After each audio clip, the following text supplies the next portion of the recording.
Hi there. Today in this session, I will discuss about the differences between T and Java. There are many differences and similarities between the key programming language and Java. Couple of I would like to discuss here as I told you in my previous session.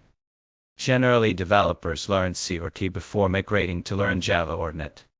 They compare it with the implemented and the fundamental concepts of object-oriented programming with Java. As I discussed, T is platform dependent, where Java is platform independent, which has a rule to be followed once and run anywhere.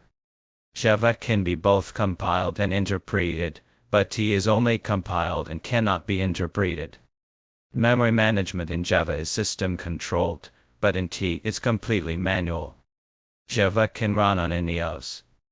That is the reason we call it as platform independent and portable. The moment we talk about T, it's completely platform dependent. Wherever you develop your T file runs it over there only, depends upon your OS. We have more diverse libraries with a lot of support for the code reusability in the case of Java, but in T, we use header files, and their implementations are limited. Java has no longer support for global scope, where the global scope for the namespaces and the variables are supported in T. These are the couple of differences which I have told. There are more on too. There is a go-to statement. Java doesn't support go-to statement, but T supports. In T, multiple inheritance is possible with the help of classes, where a class can inherit multiple classes at the same time.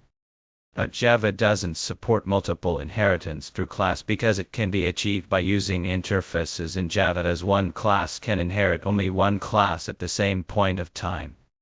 The more you will practice, the more you will practically implement the Java and new aspects in your requirements. You will learn more about the differences. See you in the next session to tell you more about the Java as a programming language. Until next time, stay tuned. Thank you.